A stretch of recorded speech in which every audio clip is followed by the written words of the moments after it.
be good. Why are you like this? Hi, beauties and cuties. I'm so sorry for getting this video out so late. It's been a really hard month for me ever since getting back from my trip, but the show must go on. So here I'm showing you some new growth that I have. I know that it's probably from the herbs because they all seem to be about the same length, which is really interesting. And you can also see here that I've had some insane hair growth for just 2 weeks in these braids. Now, keep in mind, I didn't do them super tight because my grip game was definitely lacking on these knotless braids. You can also see some of the sand and random debris in my hair that I've gained from both my birthday and the beach. And then underneath, I'm starting to get some really bad webbing, so it's definitely time to take these braids out.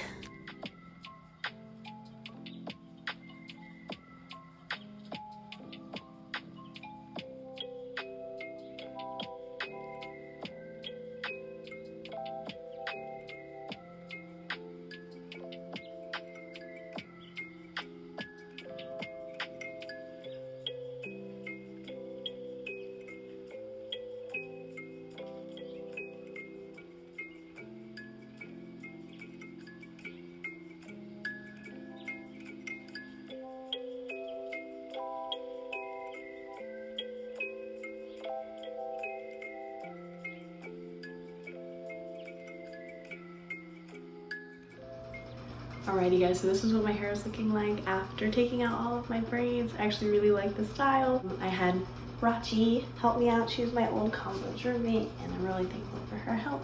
So tonight I did her hair and she helped me with mine, but we're getting very long at this point. Very, very long. Almost a tailbone. We're getting there. But yeah, I'm gonna go wash my hair and probably just braid it up for my flight back to Kansas tomorrow. So see you guys when I'm back in Kansas. Once I arrived back in Kansas, it was time to take my final measurements for the challenge. The footage on the left is from April 25th, and the footage on the right in my cute little cappuccino shirt is from June 30th. And as you can see, I achieved a varying amount of growth depending on the part of my head. It seemed that my crown, which tends to be my problem area, actually benefited the most from this challenge, which I'm super excited about.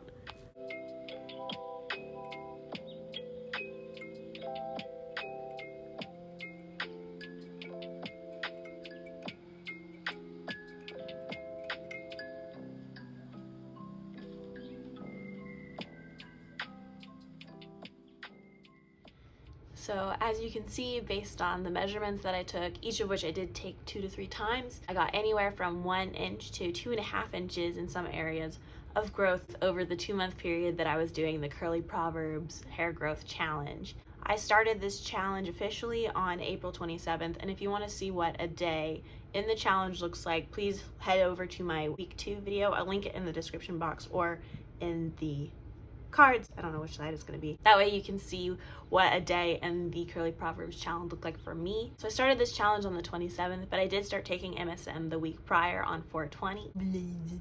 And that started with just 1 gram. So from the 27th of April to the 3rd of May, I was doing 1 scoop in the morning and 1 scoop in the evening. From the 4th of May to the 10th of May, I was doing 2 scoops in the morning. And it was during this week on the 7th that I experienced my first good sleep, because I did find that the MSM was causing me a bit of insomnia, but that quickly faded after about 2 weeks of MSM consumption. From the 11th of May to the 17th of May, I was consuming 3 scoops in the morning.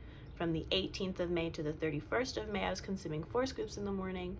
From June 1st to June 9th, I was consuming 5 scoops of MSM in the morning.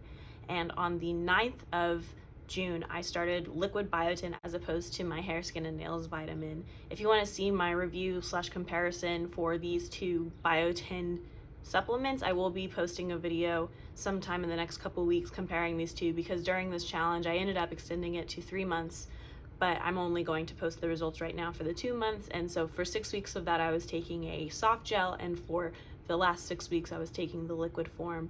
And so I will go ahead and post a comparison about that when the 6 weeks of the liquid form are over, which will be July 20th. From June 10th to June 30th, I was taking 6 scoops of MSM in the morning, and I did not progress past this point. I found that this was the maximum dose that my body seemed to be able to handle. I'm still having a bit of insomnia and I am having some very vivid dreams.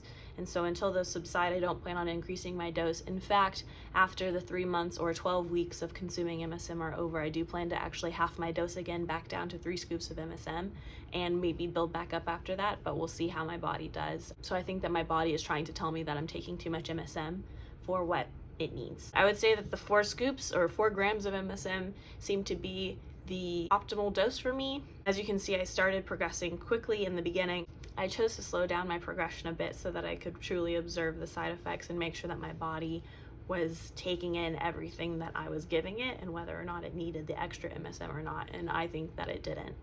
With the increase of MSM each week, I was taking 1 packet or 1,000 milligrams of vitamin C every morning, along with half a scoop of collagen. I chose to do half a scoop of collagen because I am young and my body is still producing its own collagen as a youth.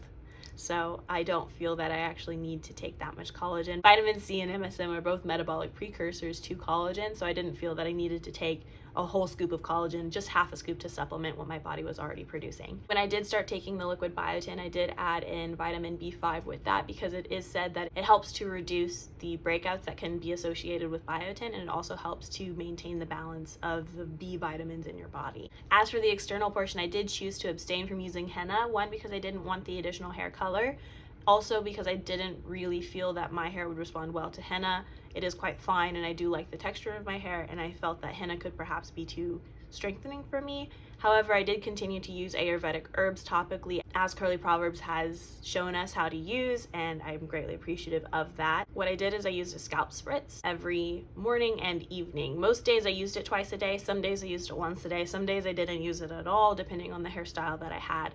Now what you guys saw, I had my hair in mini braids for the first 3 weeks, took a break for a couple weeks, and then put my hair back into box braids for an additional 2 weeks. The basic formula for my scalp spray consisted of aloe vera juice, fenugreek, and then 2 to 3 additional herbs depending on what I felt my scalp needed that week. So I found myself gravitating back towards hibiscus and amla. Hibiscus, I really liked the conditioning effect that it had on my scalp. My scalp was very soft and clean and it just felt really nice. However, it did dye my scalp pink, which wasn't ideal, although I do usually wear my hair in some kind of scarf or slap cap or some kind of turban to keep it protected, so the pink scalp didn't really bother me that much. The amla is also really rich in vitamin C and antioxidants, which pairs well with MSM because, again, vitamin C and MSM are building blocks of collagen. Along with these Ayurvedic herbs, I did use 1 gram of MSM in the scalp spray.